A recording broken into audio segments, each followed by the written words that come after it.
Hey guys, welcome to the show today. Thank you so much for tuning in.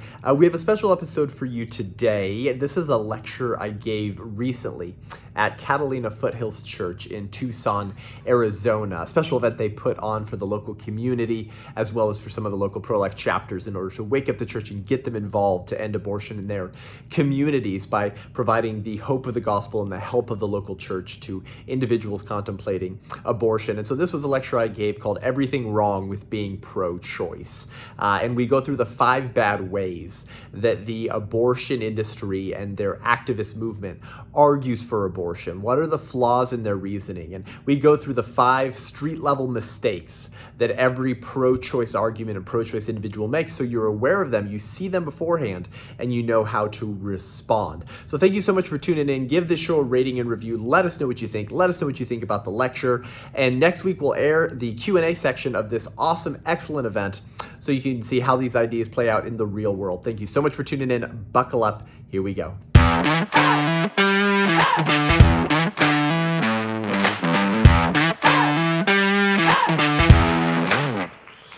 Good evening. How are you guys? It's so wonderful to see you. For a lot of 2020, all of my speaking gigs that were in schools were with students who were required to wear masks on their faces.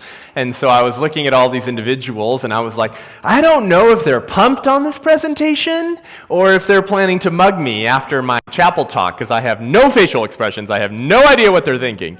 And so it's wonderful to see your smiling faces back at me and to be with you this evening in this far greater than California state, but not as great as we thought it was as of late. And this is why I believe it's important for the body of Christ, the bride of Christ, the church in America, to wake up and abandon our obsession with being associated with partisan labels in order to engage in the work that is necessary to restore personhood to God's preborn image bearers. And there are many ways that we do that. But if we abandon the political battle, we will never restore personhood to preborn children, and we will get every other issue wrong. And this is why I'm fond of saying that if you don't get the right to life right, you won't get any other rights right. A country that denies the natural right to life to an entire class of human beings cannot be trusted to protect any other right that flows from that first and most important of all rights. And for nearly 48 years, our government has pretended that the right to life is a myth and a fiction that only silly Republican rubes believe in. But the reality is, as long as we continue to get that right wrong, we're going to get every other natural right wrong and watch this republic deteriorate before our very eyes. Now, why do I say it? Why do I start with that introduction? Because I believe that if the church doesn't wake up and start treating abortion as the litmus test of our republic, as our Holocaust, as the civil rights issue of our day, not only will we be complicit in the killing of God's preborn children, but we're going to give an account to God and to future generations as to why we couldn't stand and utilize the political tools that our forefathers bled and died to give us in order to exercise self-government and promote the social good and human flourishing. But that starts with the right to life. And so I believe God is doing something in the country right now, unlike anything else I've seen in, yes, my few short years. I believe that God is priming America for another revival. And I know this because I've spoken in more churches on the issue of life in the last 6 months than I had in the previous 6 years.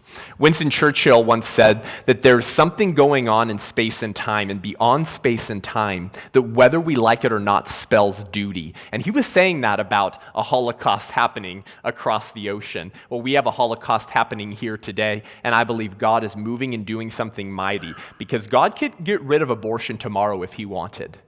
He could have got rid of it 48 years ago when it was legalized. Why hasn't he? Because he chooses to use us as his hands and feet before he moves. That's a privilege and that's a blessing. And if we don't get the right to life right, we won't get any other rights right. But I want to dive in this evening into the premises of the culture of death. I want to dive in to what the enemy believes. Yes, the enemy of our souls is ultimately the enemy who is the animating figure behind the culture of death because he's a lion that prowls around looking for those to devour. And yes, the pro-abortion advocate is not our quote-unquote enemy. It's really Satan. But they are the enemy of preborn children, and they're being used by Satan in order to attack life in the womb and the pro-life movement who seeks to protect the unborn. And we need to be aware of what the enemy believes. What's their worldview? What ideas do they hold? Because ideas have consequences, and bad ideas have victims. And nowhere is that more true today than on the issue of abortion. But I've found in my nearly decade speaking publicly on this issue that most people who identify as pro-life don't fully understand what their opponents believe beyond maybe a surface level understanding. And they don't know how to interact with those premises and those positions and those assumptions that the pro-abortion advocate holds. So I want to dive into that this evening. I want to talk about everything that's wrong with being pro-choice. I'm going to wax a little bit more philosophical and dive a little bit more deeper than I would maybe in a high school presentation, because I've been told that you guys are pretty pro-life and you're pretty grounded in the moral law. And so I want to dive a little bit deeper with you this evening. Roseanne Barr, who's this alleged comedian that I'm sure you're aware of, had this HBO special from years ago, and she chose to go after pro-lifers in a very sort of disgusting ad hominem way. Here's what she said. She said, "You know who else I can't stand? Is them people that are anti-abortion. I hate them. They're ugly, old, geeky, hideous men. They just don't want nobody to have an abortion because they want you to keep spitting out kids so they can molest them." Now, horrific, disgusting thing to say, but pretty par for the course, actually, amongst pro-abortion advocates that regularly participate in personal ad hominem attacks against pro-lifers because they don't have a substantive argument to offer in response to the case for life that pro-life individuals offer. Because our case is both scientifically and philosophically sound. Now, suppose she's right. Suppose Roseanne Barr is right in this demeaning, disgusting attack against her perceived character of pro-lifers. You know, there's this law school saying, it says, when you have the facts, pound the facts. When you don't have the facts, pound the table and do it loudly. In short, make a big ruckus, make a big scene, make it all about the rhetoric and your perception of your opponent's character or lack thereof. Everything wrong with being pro-choice. Specifically, I want to dive in to the 5 bad ways that people argue about abortion. And my hope is that at the end of this evening, you will have 5 points keeping in the front of your mind when you enter in a conversation on abortion. You'll be able to identify any flaw in the pro-abortion advocate's argument within one of these 5 mistakes. I've taken every mistake at the street level in debates over abortion and putting them into 5 fatal flaws so that you're primed to engage and you have the philosophical firepower you need to be a pro-life ninja, flipping around, demolishing abortion arguments wherever you find them. This is significant, brothers and sisters, because there's a whole lot of table pounding going out there today, isn't there? And that's become increasingly true in today's political discourse. So before we jump into what's wrong with Roseanne Barr's case and the other primary flaws in the arguments for abortion, I'm going to briefly review the pro-life case. This would typically be like a 30-minute, 35-minute talk. I'm going to do it very briefly. I have full-length talks and episodes on my podcast available for you.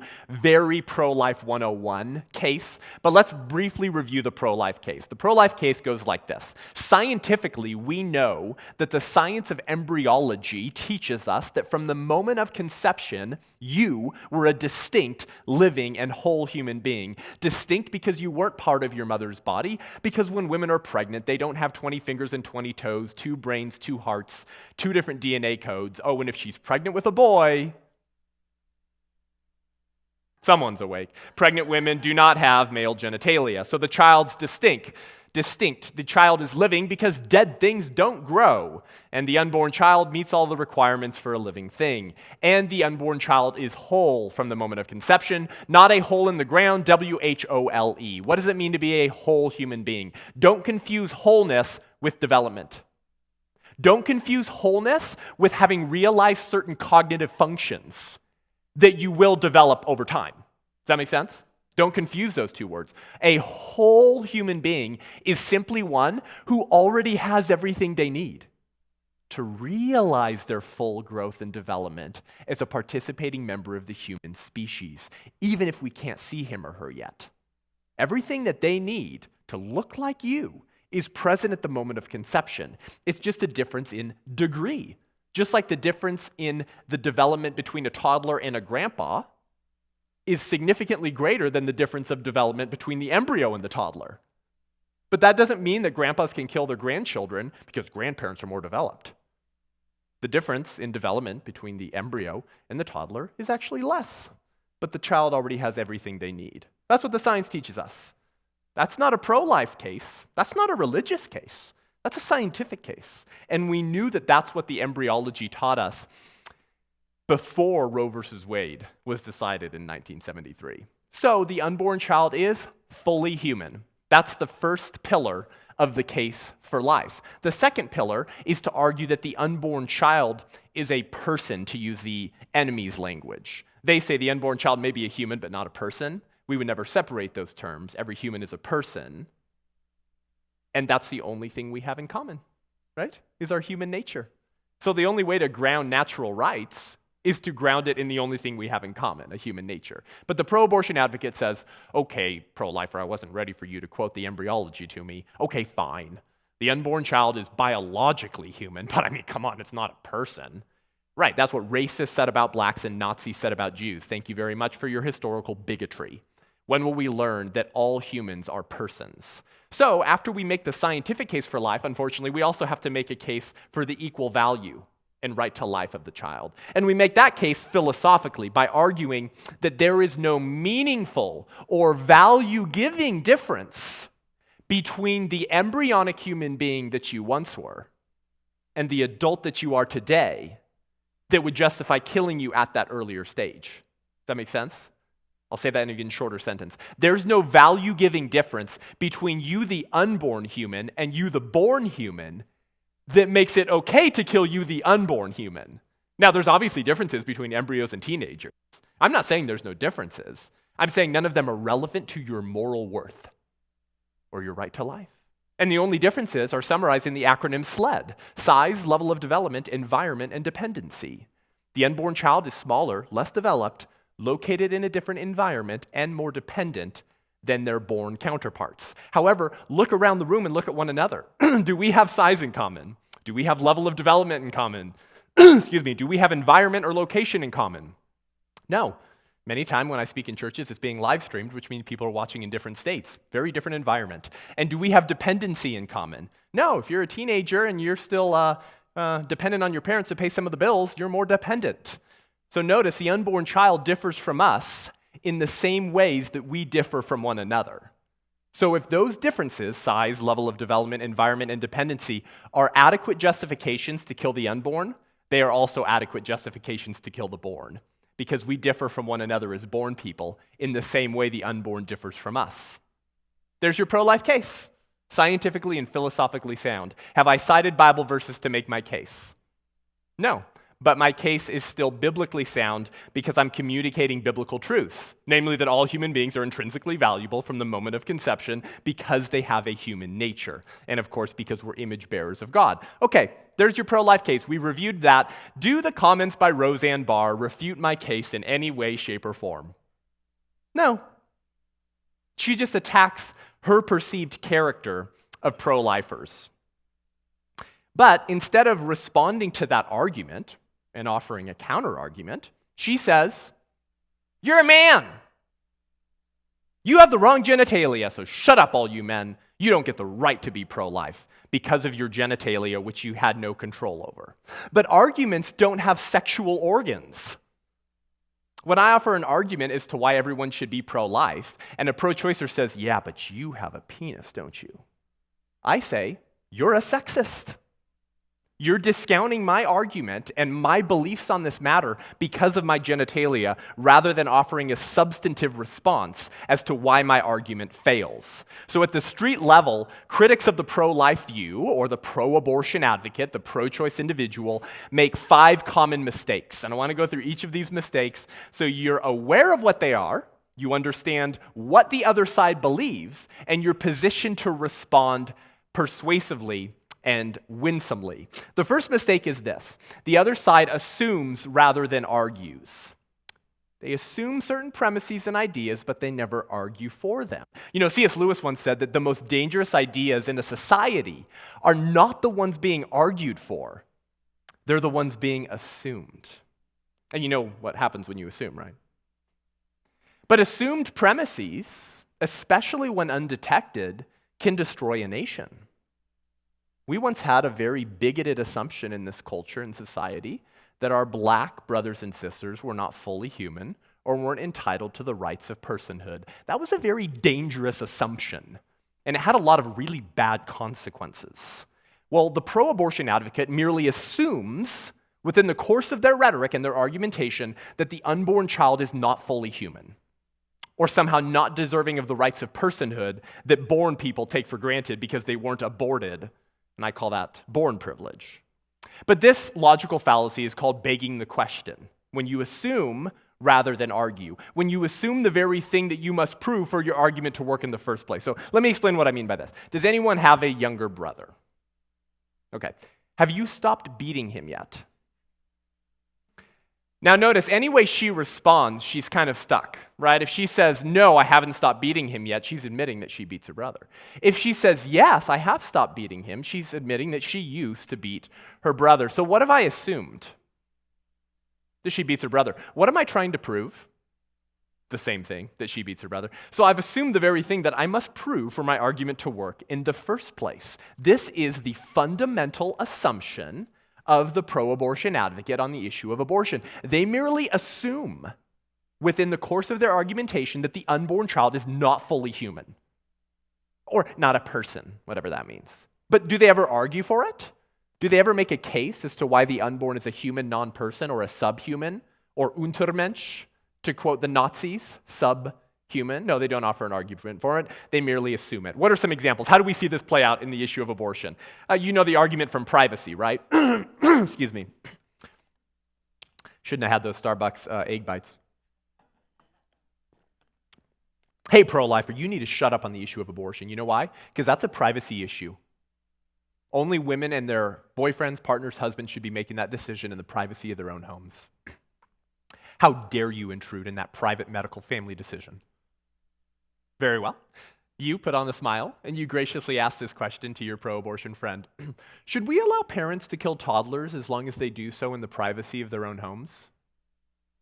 You know, that's a privacy issue, pro-choicer. How dare you intrude into the private living room conversations of parents as they contemplate whether they're going to drown Timmy in the bathtub after his bath? How dare you intrude in that private family matter? Now, what would your pro-choice friend respond to if you asked them that? Ew, you sick pro-lifer! I knew you were just pro-birth, you sicko. And you go, what, we can't kill toddlers? I thought that was a privacy issue. And they go, of course not! And we say, why? And they say, because the toddler's a human being, you sicko. Oh.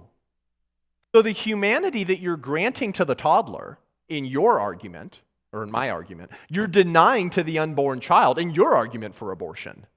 So what have they assumed about the unborn? That they're not fully human, or that somehow they are human, but they don't get human rights, that the toddler does. But they've never made a case for the non-personhood of the unborn. Here's another argument from privacy, forcing morality. You know this one, right? They say, you can't legislate pro-life laws because you're imposing your Christian theocentric religion onto the rest of the country. Don't you know there's a separation of church and state? You can't force your morality onto women. And we say, can I ask you a question? Isn't the mother forcing her morality on her unborn child who she has scheduled to die? And they go, oh no, that's different, that's different. Why is that different? Because you've assumed the unborn child is not fully human, but you've never argued for it. How about this one? No one knows when life begins, right? So abortion should remain legal. No one can really agree. You know, there's not consensus on that question. So abortion should be legal through point of birth. But to argue that no one knows when life begins, and therefore abortion should be legal through all 9 months, is to assume that life doesn't start until birth, right? Which is the very thing the pro-choice individual must prove for his argument to work in the first place, that life doesn't start until birth. So they've assumed that life doesn't start until birth, but they've never proved it. One more example of begging the question or assuming the very thing you must prove, back alley abortions. You heard this argument before? Hey, pro-lifer, if you get your dream and abortion's made illegal, women are going to be forced into dangerous back alley abortion clinics, and you're going to see bloodshed like you've never seen before. Do you want to be responsible for that, you sick bigot? Now, by the way, from a purely statistical standpoint, it's complete bunk. It's a total lie, okay? The pro-abortion movement, along with Bernard Nathanson, who was performing illegal abortions in the 70s, and then was one of the first major abortionists in this country after its legalization, later became pro-life after he killed tens of thousands of unborn children, including his own daughter, an abortion he committed on his own daughter through his wife's vaginal canal, became pro-life, repented, had a tortured soul for the rest of his life, and tried to make up for what he had done. He admitted in his book, Aborting America, I believe in 1979, that he completely made up fake figures about how many women were dying from back alley illegal abortion clinics. We would say that tens of thousands of women were dying each year from illegal back alley abortion clinics. And he says in the book, frankly, I admit that those were total lies. In reality, we knew it was only a couple hundred maybe, or less than 100. But that statistic was very useful for our political agenda. So from a purely statistical matter, it's complete bunk. But here's their claim. Women are going to die from back alley abortions unless we keep it legal. But this is tantamount to saying that because some people die trying to kill others, the state should make it safe and legal for them to do so. Because some people die trying to kill others, the state should actually make it safe and legal for them to do that. So, you repeat back to your pro-abortion friend, okay, great. Totally. If that makes sense, then I guess this makes sense as well. You know, we really need to legalize bank robbery because sometimes bank robbers get shot or harmed in the process of robbing banks, both hurting and harming innocent individuals and breaking the law doing so. And so, you know, that last bank robber we heard about recently, you know, he got shot in the leg by a armed civilian, and his other bank robber friend ran away with the cash, leaving his bank robber friend bleeding out on the sidewalk. He almost died from robbing a bank. So we have to legalize bank robbery because you don't want bank robbers bleeding out and dying in back alley bank robbers. My goodness. And they go, what are you talking about? Or how about this? Let's legalize school shootings because some school shooters are shot by campus security in the process of trying to kill others. Hey, school shooters' lives matter too, man. And the pro-choicer goes, oh, I don't really like that. But those people are getting harmed or killed in the process of trying to harm or kill others. Just like the mother is getting harmed or killed in the process of trying to kill others, namely her own offspring. So if they don't accept that reasoning applied to other moral scenarios, but they do accept it as applied to abortion, what does that tell you about them? They have assumed that the unborn child is not fully human or not deserving of the same rights that they grant to born people. Did they ever argue for it? No, they merely assumed it. This is the first and probably most common mistake that you will find in pro-abortion arguments. And to expose that assumption, the assumption that they're assuming rather than arguing, you merely apply that argument and replace the unborn child with a toddler or a born person or an elderly patient and repeat their argument back to them and ask them if they would accept their same arguments for killing unborn as applied to killing born people. When they say no, you have just proven that they've assumed the unborn child is not fully human. The second mistake is they confuse objective claims with subjective claims, okay? And to explain what I mean by this, I assume you know what these words mean, but it's always good to start with first premises and definitions. An objective claim is a claim that's either true or false.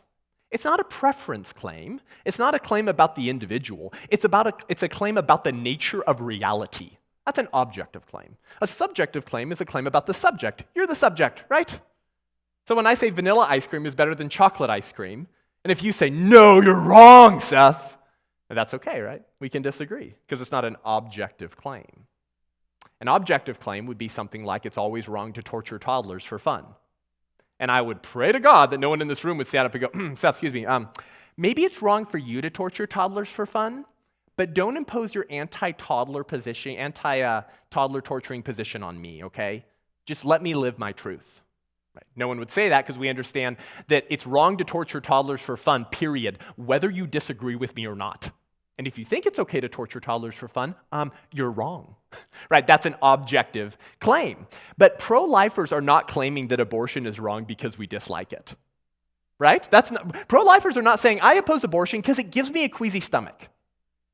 because I don't like the idea of it. That's not our claim. Our claim is that abortion is objectively wrong at all times and in all places, whether you like it or not, and whether you agree with me or not, because it violates rational moral principles. The rational moral principle being, it is always wrong to intentionally kill innocent human beings without proper justification. But when we say abortion is wrong, do you know what the other side often hears, what half of our countrymen hear? Oh, pro-lifers don't like abortion. So they've conflated our objective claim with a subjective preference claim. Hence the bumper sticker, don't like abortion? Don't have one. As if the right or wrongness of abortion is purely dependent on whether you like it or not. Try this, don't like spousal abuse? Don't beat your wife. And we'd go, whoa, what? I mean, Seth, spousal abuse is wrong whether I like it or not, because that's an objective claim about the nature of reality. But treating every moral claim as merely a preference claim that's only true for me or only true for you is what we call relativism, which is really the bastard child of postmodernism. Relativism says that what's right and wrong is completely up for us to decide, either individually or as a society. And this is why you'll hear people say things like this. Abortion is a constitutional right. It's been decided on. We have decided. As if a society can just choose immoral behaviors, call them good, and they become good. This is what relativism says. There are no objective standards of morality. There's no standard we're all beholden to. We are our own standard. In short, we are gods, and we decide what's right and what's wrong according to our own personal preferences. So they confuse the objective claim and argument against abortion by the pro-lifer as merely a preference claim, and you need to be aware of this. I need to briefly go through with how this fails, though, so you're aware of this, because again, relativism is the fundamental worldview behind the pro-abortion movement. That's why they say don't legislate your religion on me. We all decide our own truth. So let me go through exactly why relativism fails so you know how to respond to people who say, oh, that's fine, Sally, that you want to be pro-life. That's fine. Just don't tell me to be pro-life. Okay. Relativism fails for several reasons. Firstly, relativism is self-defeating, meaning it can't live with its own rules. It's self-defeating.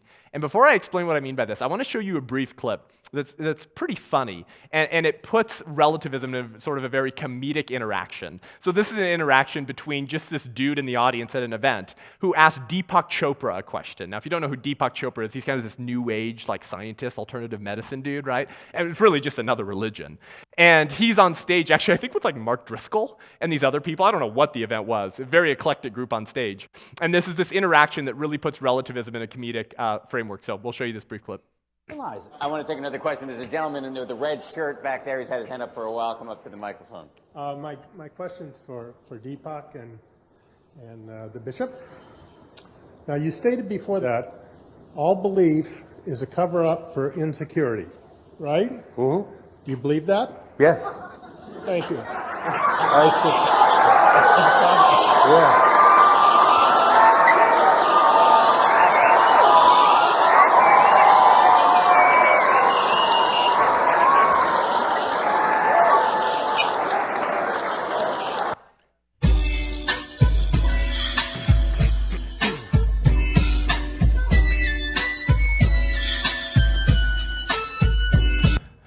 Anyways, so if you didn't catch that, Deepak Chopra was obviously lecturing or explaining that he believed all belief was a cover-up for insecurity. So the guy says, do you believe that? And he says, yeah.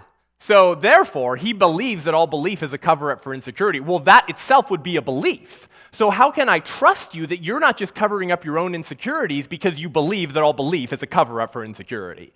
In short, that argument commits intellectual suicide. It can't live by its own rules, and that's a very funny example of relativism. Let me sort of play this out in different statements. Tell me what's wrong with these statements. My brother is an only child. I cannot speak a word in English. Don't take anybody's advice on anything. And there is no truth. Is it objectively true that there is no truth? Because if it's objectively true that there is no truth, then how was I able to reach a woke level of realizing that there is no truth? I would have had to step out of the reality that there is no truth to access truth to make the statement that there is no truth. Do you see? Relativism can't live by its own rules. And you just need to be aware of the flaws of relativism because it is the fundamental worldview assumption of the pro-abortion left that leads them to tell you, in response to your objective argument against abortion, well, that's just true for you. Relativism commits suicide because it violates what we call the law of non-contradiction. The law of non-contradiction says two opposing ideas cannot both be true at the same time and in the same way. The second flaw of relativism is that relativism can't actually say why anything is wrong, including intolerance, the very thing that the left hates, right? You're so intolerant, you pro-life conservative bigot. Just let people kill their babies through abortion, right? They hate intolerance, but they can't explain why intolerance is wrong because we just respond, I'm just living according to my own truth. And my own truth is that I should judge you for having abortions and try to make it illegal for you to kill the unborn. But they can't explain why anything is truly wrong, because if morals and morality writ large are relative to the individual or to the culture, then there is no ethical difference between Adolf Hitler and Mother Teresa. There's no ethical difference between them. They just had different preferences, right? One liked to kill, the other liked to feed people. But who are we to judge? So relativism can't say why anything is truly wrong. The third reason relativism fails is that it inevitably makes moral judgments, meaning relativism ends up judging you anyways, as it says that nobody should judge. If the relativist thinks it's wrong to judge, how can he say that pro-lifers are mistaken in the first place? Because pro-choicers necessarily judge us when they say, you're wrong, pro-lifer. You're wrong. You should be pro-choice. Are you judging my pro-life beliefs? Are you imposing your pro-choice beliefs on me? And they're like, yeah, totally. Well, I thought you said we were supposed to be tolerant. I thought you said we weren't supposed to judge. So relativism ends up making moral judgments as it says it's wrong to make moral judgments. Whenever a relativist tells you you shouldn't force your views on others, ask them one question. Why not? Any answer they give you will be an example of them imposing their beliefs on you. The fourth reason relativism fails is that relativism is not neutral, right? Relativism claims to be neutral, right? Because it says there is no truth. I just dwell in the gray area. I'm neutral on these questions. And I think the government should remain neutral on the question of abortion by not legislating on it. So I don't have a different morality than you, pro-lifer. I'm just neutral. That's the claim of relativism. But relativism claims to be tolerant by taking the position of neutrality, especially when it comes to controversial issues like abortion, right? They insist that the government should not legislate on these intensely personal decisions. Have you ever noticed that their neutrality is incredibly selective? Their defense of moral neutrality on controversial issues is totally selective. What do I mean by this? You'd be hard-pressed to find a relativist who believes the government should remain neutral on the question of same-sex marriage, on the question of sex reassignment surgeries, or on the question of keeping adoption strictly for heterosexual, married, opposite-sex parents. What pro-choicer would say, government needs to be neutral on it? No, they've demanded for the last 20 years that the government legislate on those options. Well, that's not neutrality.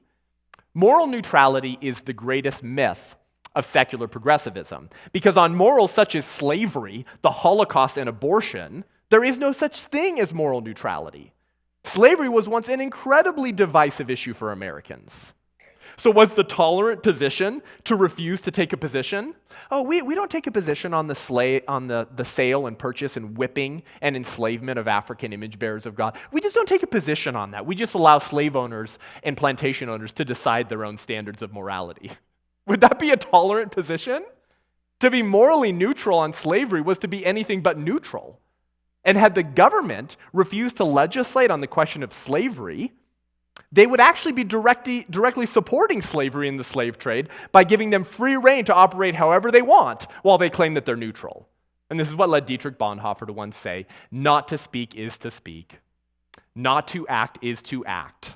Silence in the face of evil is itself evil, and God will not hold us guiltless. So relativism is not neutral because it says that either societies or individual people get to decide their own moral codes. without any external or objective standard. In other words, anything goes, and no one can or should have the right to judge such decisions.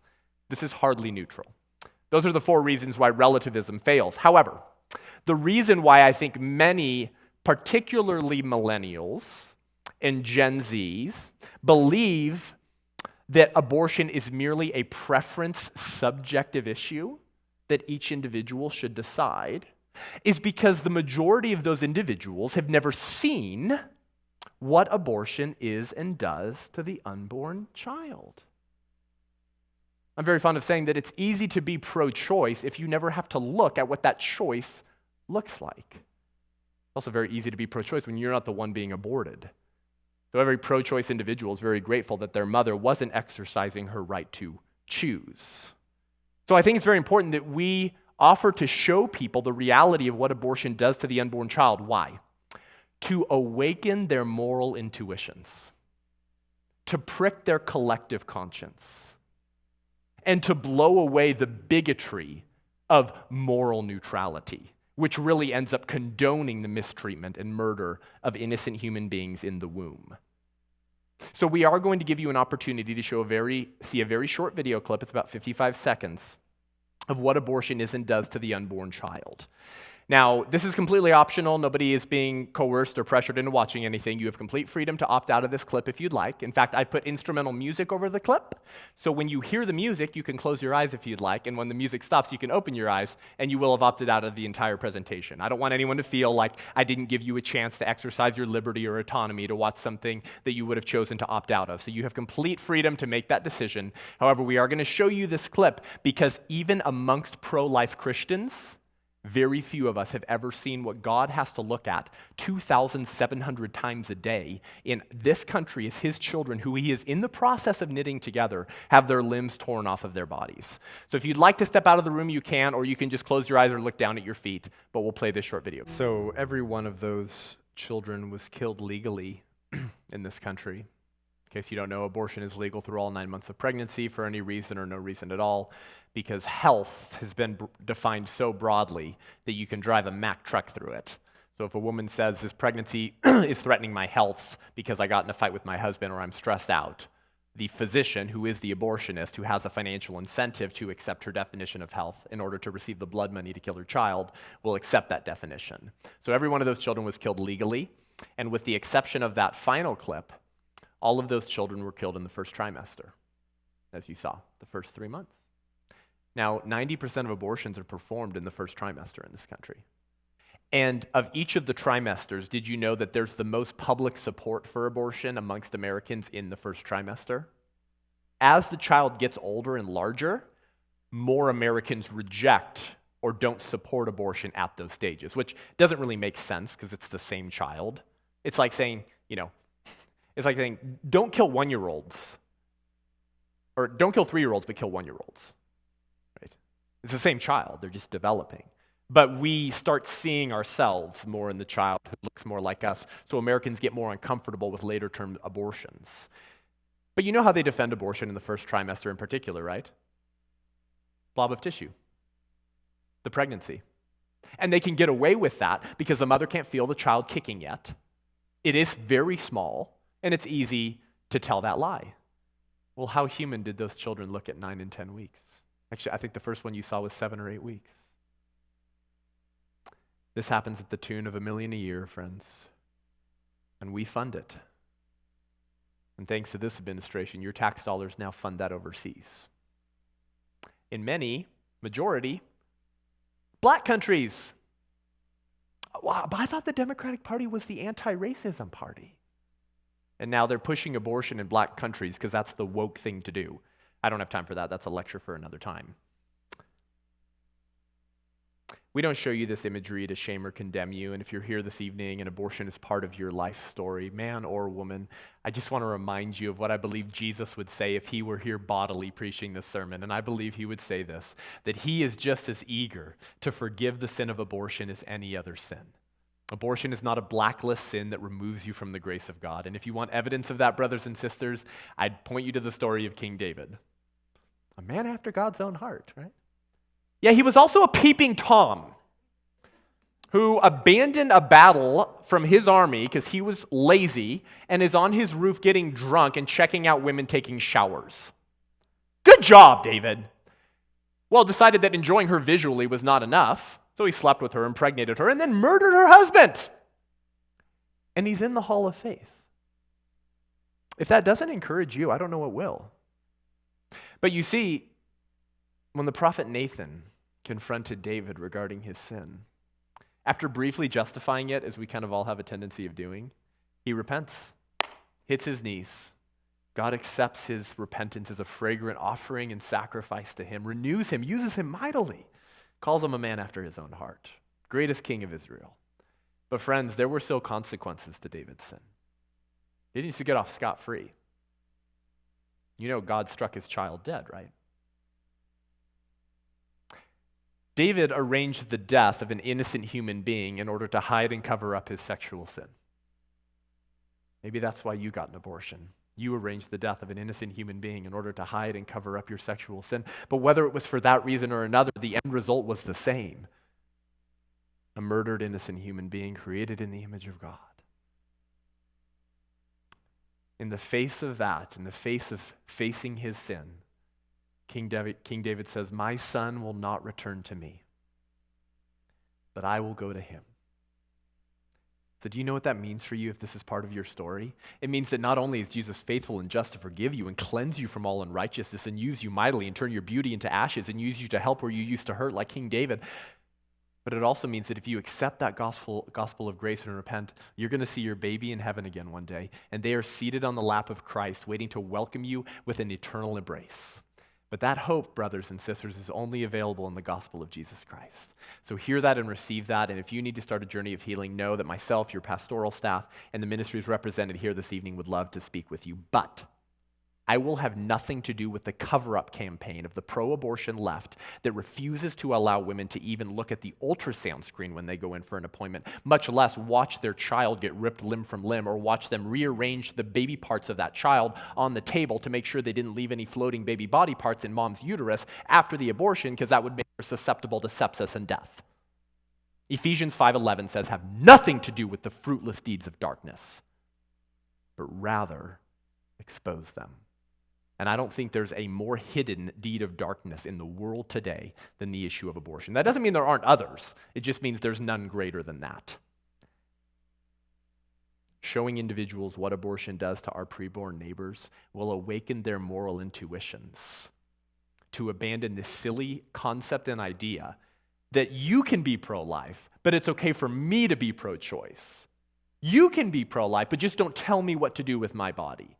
That takes a moral, objective debate and turns it into picking your favorite flavor of ice cream, as if it's merely a preference issue. So that's the second mistake of the pro-abortion movement, is that they confuse objective claims with subjective claims. The third mistake is that they attack rather than argue. And this was obviously indicative of Roseanne Barr. They resort to ad hominem attacks against you as pro-lifers rather than attacking your argument.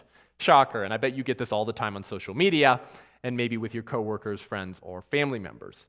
So anytime someone attacks you personally because of your pro-life beliefs, rather than telling them, "No, I'm not that thing, I'm really loving, I really am," rather than granting them their premise and somehow entertaining that bigotry, simply ask them this question, brothers and sisters. Suppose what you say about me is true. Okay, let's grant that. Does that in any way refute my case that the unborn are fully human and that elective abortion is wrong? Of course not. They're ignoring your argument and attacking you because they can't contend with your argument. They're trying to take you down a rabbit trail to distract you from the main thing because they can't contend on the main thing, because our main thing is a scientifically and philosophically sound case for life. What are some examples of this that you see in the pro-abortion debate? It's hypocritical for you pro-lifers to oppose abortion unless you're adopting all the babies, housing all of the mothers, paying for all of their health care and groceries, and paying off all their debt. You can't even be pro-life unless you're doing all of those things. In fact, your pro-life argument is complete bunk unless you're adopting all the babies and housing all of the mothers, right? So they say that we're hypocrites because we don't do enough for the child after it's born, and hence you are told you're a pro-birther. You don't give two squats about that child after it's born. Anyone heard that before?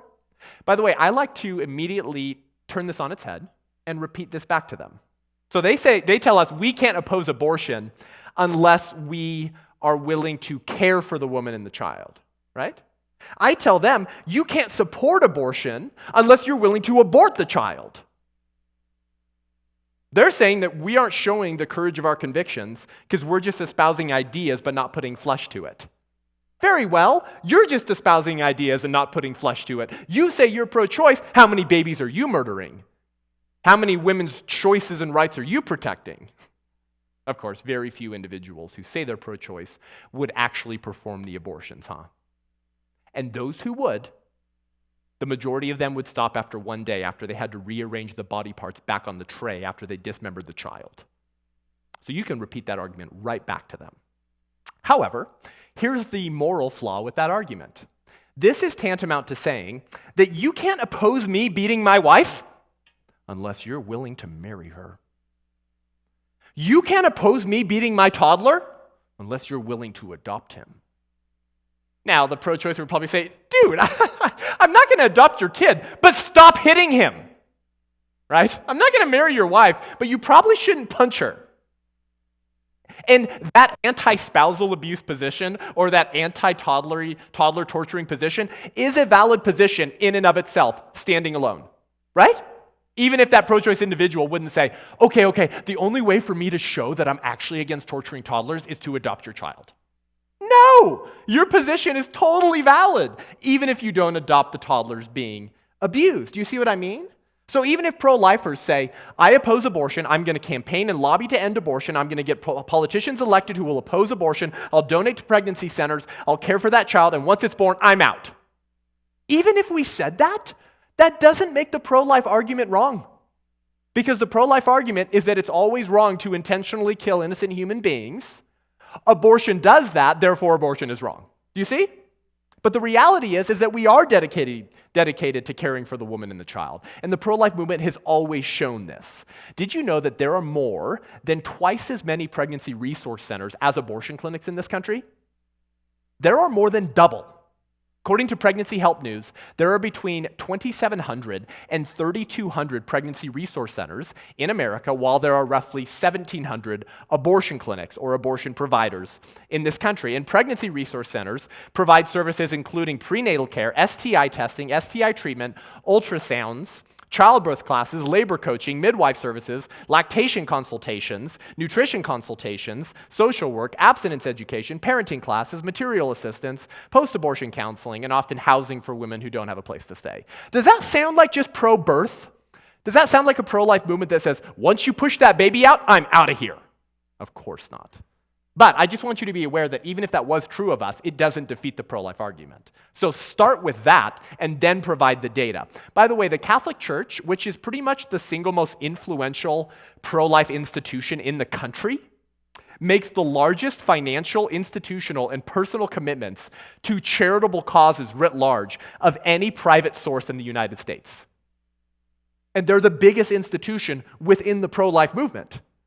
These include ministries like AIDS ministries, healthcare, education, housing services, care for the elderly, disabled, and immigrants. So it's a complete bunk argument, okay? What's one other way that they attack us rather than argue?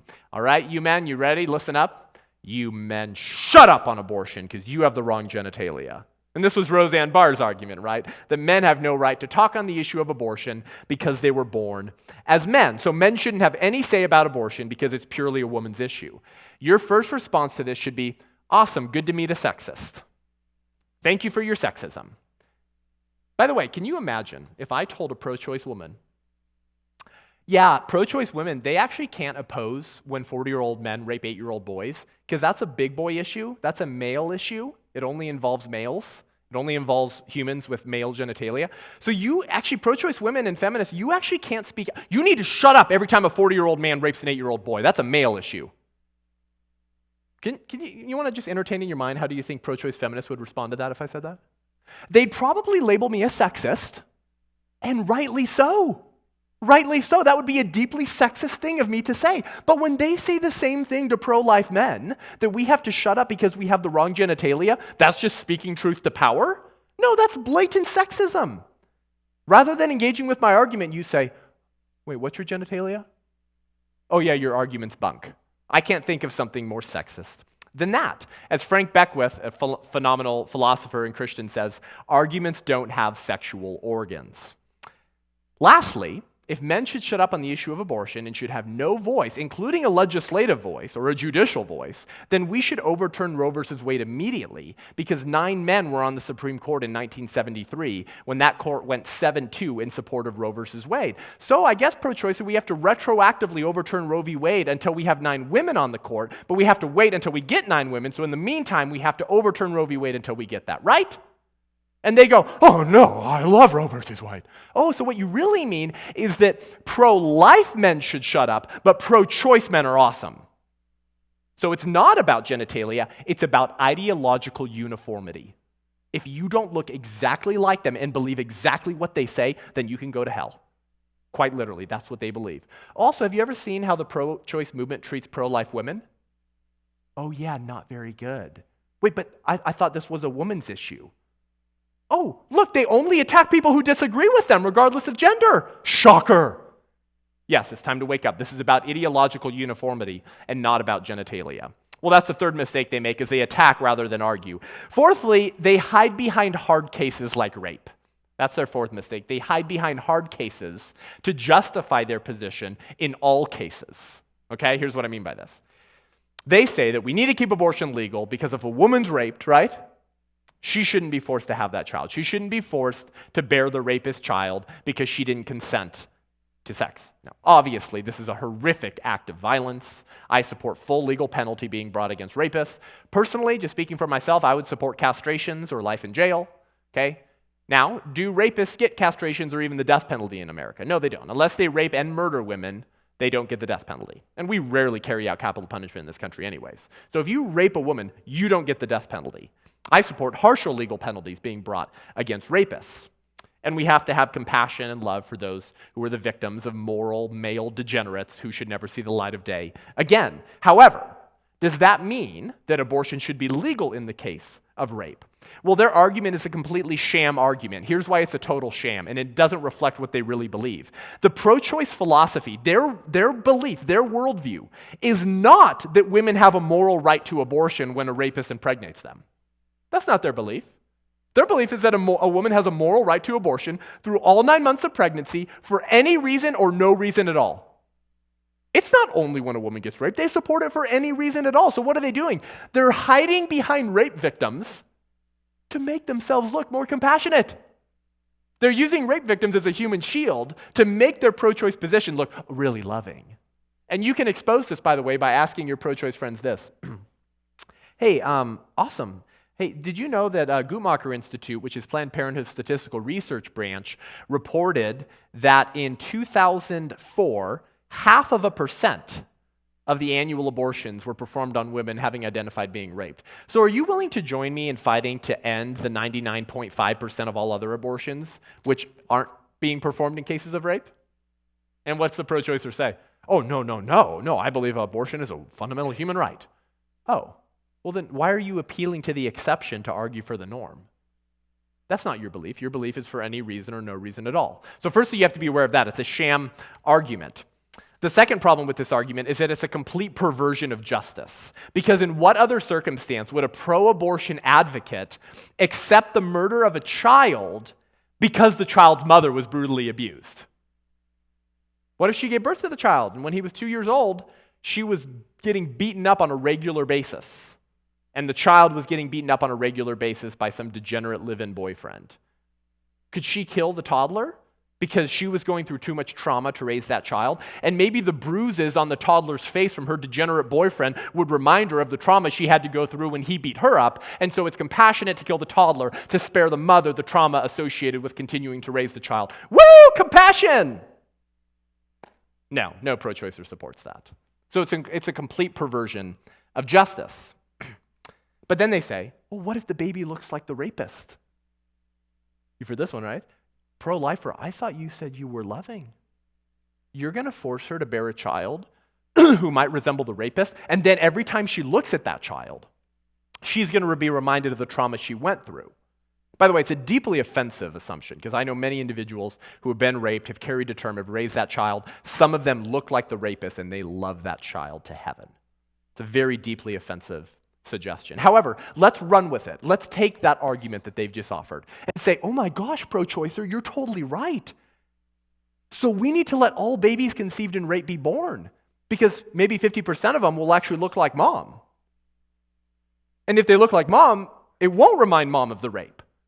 But we don't want to unnecessarily abort any babies in the womb who were conceived in rape who will end up looking like mom, because then won't remind mom of the trauma she went through. Okay, pro-choicer, you're totally right. But you know, pro-choicer, I mean, facial structures take a little bit to develop, right? Everyone said my son looked like me at birth, and then my wife, and now me again. So let's give him 2 years, and then at his second birthday, right after he shoves the cake into his mouth, we'll say, all right, does he look like rapist dad or does he look like mom? If he looks like rapist dad, we'll just chop his head off. We'll just throw him in the freeway, because that's I am a compassionate pro-choicer, because I don't want mom to be going through trauma associated with her rape of a 2-year-old that looks like rapist. But then for the child that ends up looking like mom at the second birthday, we'll let the child live. That's compassionate, baby. Oh yeah. No pro-choicer supports that. So listen, pro-choicers do not support killing babies conceived in rape after they're born. They only support killing babies conceived in rape before they're born. So what happened during that 6-inch journey through the birth canal during childbirth? You guys don't know? The fetus fairy flies up and sprinkles magical personhood conferring fairy dust on the child. This personhood conferring fairy dust, it's just in the lining of the uterus. And so when that baby comes out of the birth canal, it becomes a person. And when that last toe leaves the vaginal canal, oh my gosh, it's a person! Here's your constitutional rights to life, liberty, and property. Ridiculous. They're hiding behind rape victims to make themselves look more compassionate. Lastly, it's worth pointing out that abortion is wrong for the same reasons that rape is wrong. So if you oppose raping women and impregnating them without their consent, you should also oppose aborting the babies conceived in rape. Why is rape wrong? Because it's unjustified and intentional violence against an innocent human being. Why is abortion wrong? Because it's unjustified and intentional violence against an innocent human being, except in the case of abortion, the victim is nearly always murdered. So that's the fourth flaw, is they hide behind hard cases like rape to make themselves look more compassionate. The fifth mistake they make, and this is probably the biggest one, and the one I want you to be the most aware of, is they confuse human value with human function. Let me say that again. They confuse your value as a human being with how you function as a human being. Okay? This is the same mistake that Nazis and racists made. They looked at a victim class that they had a vested interest in murdering, and then they came up with random functions and criteria that they said must be met to be a person. Obviously, they always come up with a criteria of functions that their victim class doesn't have or doesn't meet, so that they can turn around and use that personhood criteria to justify the mistreatment or murder of the class of victims that they always wanted to abuse in the first place. It's not a coincidence. They confuse human value with human function. So they say that you must be capable of certain functions and capacities or accidental properties to be granted personhood and value. So for racists, they said that blacks had a different skin color and they weren't as smart.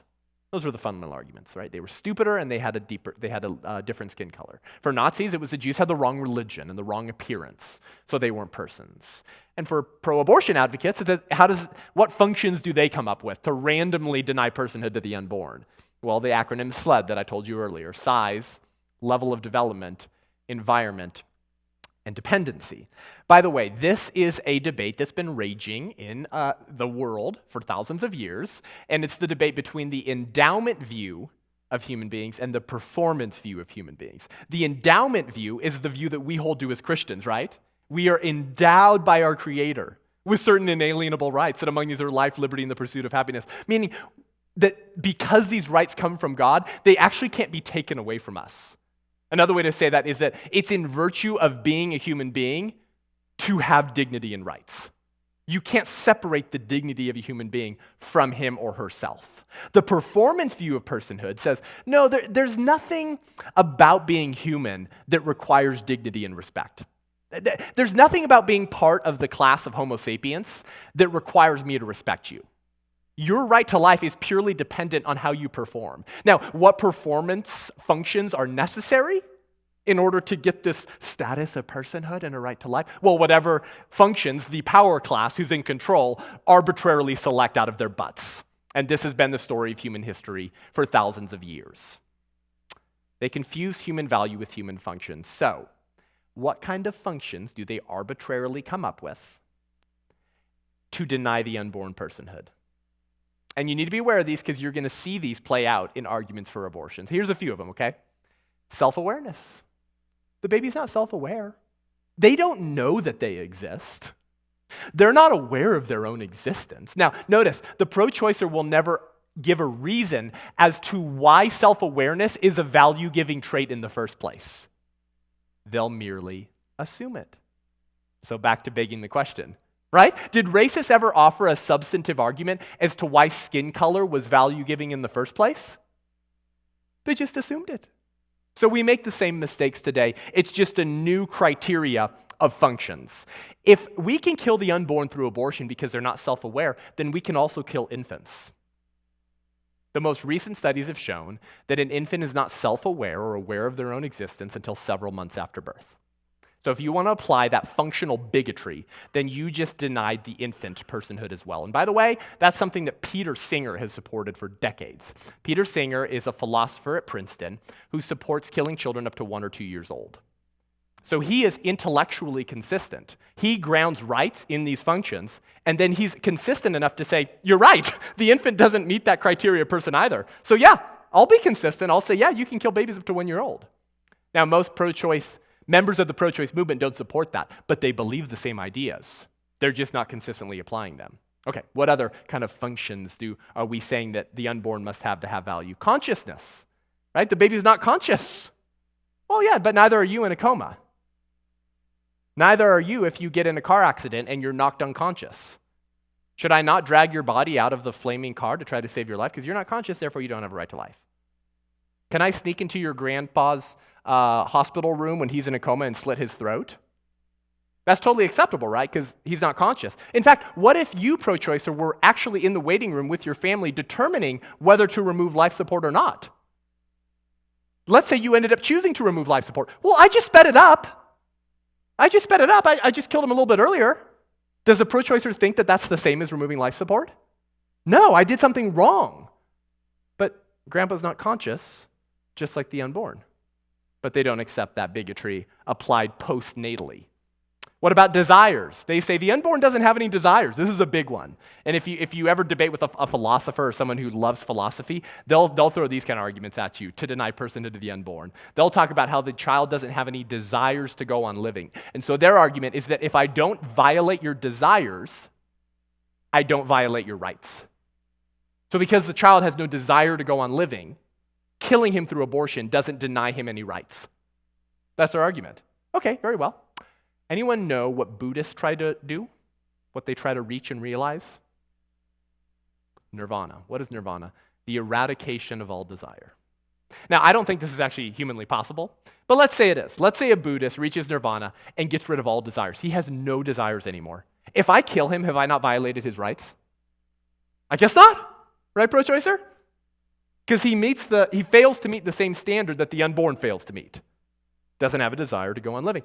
What about a teenager whose girlfriend broke up with him and he's so depressed that he becomes suicidally tendant? So he doesn't have a desire to go on living, just like the unborn. If I kill the suicidally tendant 16-year-old boy, have I not violated his rights? I guess not, right, pro-choicer? As soon as you apply their criteria for personhood, as soon as you grant that premise, you can justify killing anyone outside the womb as well. What about ability to feel pain? You guys heard this one? Oh, well, hey, pro-lifer, the unborn can't feel pain. So who cares, right? It's not a person, doesn't have rights. What about people who have congenital analgesia? Anyone know what congenital analgesia is? The inability to feel pain. So let's round up all the Americans with congenital analgesia and murder them and call it reproductive justice, right, pro-choicer? And they go, oh no. Well, then why are you denying the unborn a right to life simply because they cannot feel pain? Last one, viability. You know, viability, the subjective standard of when you can survive outside the womb.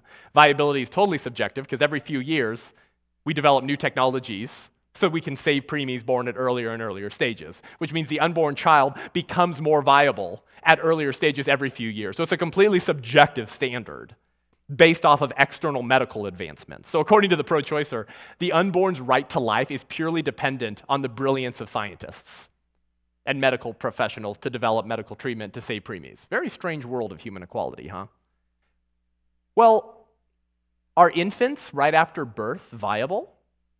Meaning, can they survive without the dependency and support of their parents? No, what happens if you leave an infant in a crib and do nothing? The infant dies and the parents are charged with infanticide. But what if mom says to the judge in a court of law, but my lesbian dance theory major at UC Berkeley, my professor told me that I have bodily autonomy. I have bodily autonomy. So my breasts, my choice. I just didn't nurse my child because I have bodily autonomy. Would the judge accept that form of argumentation? Probably not. Judge would probably say, actually, it was because your child was more dependent that you had a greater obligation to care for them. But we turn that on its head on abortion, and we say, because the baby in the womb is more dependent, it gives us a greater right to kill them. What a tragic inversion of justice. So they confuse human value with human function. Those are some of the functions that they randomly select to deny personhood and a right to life to the unborn. But they never tell us why the possession of those functions is value-giving in the first place. Right? So, like, what is it about those functions that grants rights? Why are you picking those functions? What if I say that the functions required to be a person and have rights is the ability to multiply, the ability to play violin, the ability to speak? Those are my functions that I'm going to use. So if you haven't learned to play violin, you're screwed because you're not a person. Pro-choice would probably go, dude, that's a stupid function that you've picked in order to be a person. Yeah, so are yours. And you've never given me a reason why the possession of those functions are value-giving in the first place. You've just assumed it, just like Nazis and racists did. If we confuse human value with human function, we also justify infanticide because the infant doesn't meet many of the functional criteria that they use to dehumanize the unborn. And the last problem with this is that human equality is destroyed. If we confuse human value with human function, brothers and sisters, then this idea of human equality, that we're equal because of human nature, is destroyed. It's a myth. You can tuck it away with the tooth fairy. What do I mean by that? When you ground human value in accidental properties like skin color, gender, age, consciousness, and size, you dehumanize all human beings because none of us share those functions or properties equally. So when you look around the room and you look at one another, ask yourself the question, what's the only thing we have in common? Is it gender? Is it age? Is it size? Is it dependency? Is it IQ? Is it athletic or musical ability? No. What's the only thing we have in common? We're humans. A human nature. And when do we have a human nature? When we become human. And when do we become human? The moment of conception. That's #science for you. And this is the same point that Abraham Lincoln made in the 1850s as he was debating that racist Democrat Stephen Douglas. Do you remember the Stephen Douglas debates? Well, none of us actually remember them, but I mean, you know what I mean. Brilliant, right? These things went on for like 5 or 6 hours. Their cross-examination was like 2 hours. By the way, compare that to our recent presidential debates. My goodness, has our rhetoric fallen a long way. But Stephen Douglas was a racist. He was actually personally against slavery. And you ever met anyone say, I'm personally pro-life. I would never kill my baby, and I would never tell my daughter that she could kill her baby because that's my grandchild. But we shouldn't legislate it. Everyone should be able to decide for themselves. That's what Stephen Douglas believed on slavery. He said, quote, every state should have the right to vote it up or down. But what up or down? Slavery! So he said, each state can decide amongst themselves whether they can purchase image bearers of God and treat them like animals or not. Because federalism, right? Local control, that's totally chill. That was his belief. Well, in an imagined debate with a slavery supporter, Abraham Lincoln once wrote these words, and he would use this type of reasoning in his debates with Stephen Douglas in 1858. Here's what Abraham Lincoln said. I want you to listen because he makes the same point I just made, which is that if you ground human rights and value in things that come in varying degrees, like size, age, skin color, and intellect, you actually dehumanize all human beings. Here's what Lincoln said. He said, okay, racist, you say A is white and B is black. You say A is white and B is black. Therefore, the lighter skin should have the right to enslave the darker skin. He says, very well. This means that you are to be a slave to the first man you meet with a skin fairer than your own. Then he says, oh, but you say it is a matter of intellect, that whites are intellectually the superiors of blacks and therefore have the right to enslave them. Take care. By this rule, you are to be a slave to the first man you meet with an intellect superior to your own. And then Lincoln says, oh, but you say it is a question of interest. And if you can make it your interest, you have the right to enslave another. Very well, and if he can make it his interest, he has the right to enslave you. If we all stood up here this evening and we put our palms next to one another, would we all have the same shade of skin color? No, it comes in varying degrees. Do we all have the same IQ? No, it comes in varying degrees. So if you ground personhood and the right to life, which is the most fundamental right, in those functions that come in varying degrees, human equality is destroyed. And therefore, might makes right. And the elite class can determine who they get to murder or who they get to treat as well, because they have invented random functional criteria to determine who gets to live and who gets to die. The pro-choicer does the same thing when they say that the unborn can be killed because they're smaller. Yeah, but I'm larger than you. The unborn can be killed because they're less developed. Yeah, but your parents are more developed than you. The unborn can be killed because they're in a different environment, the womb. Yes, we're all in different environments. And the unborn can be killed because they're dependent on their mother. Yes, and so is the infant. If you ground rights in things that come in varying degrees, it follows that rights come in varying degrees. Therefore, the albino, the one with the greatest IQ, and Goliath have the greatest rights of all because they're the smartest, they're the palest skin, and they're the largest. Anyone like that world? No, I don't think so. And that's the world that the pro-choicer creates when they deny the existence of a human nature which begins at the moment we're human, the moment of conception. So each of these 5 ways that many pro-choice advocates respond to the abortion issue are mistaken and misplaced because they fail to adequately answer the only question that matters in the issue of abortion. And that question is, what is the unborn? If the unborn is a human being like you and I, then they deserve the human rights that flow from a human nature. Only by addressing and answering this question can we find moral clarity on the issue of abortion.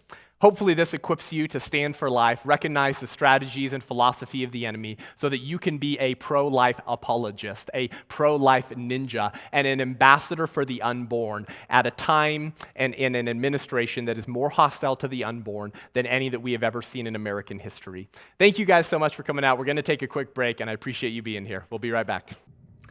Hey guys, thank you so much for tuning in for that special episode. Hey, would you share this episode with someone in your life? Maybe someone who's a sort of a pro-choice moderate, maybe a pro-choice kook, someone whose mind you're trying to change and someone you're trying to reach with the truth.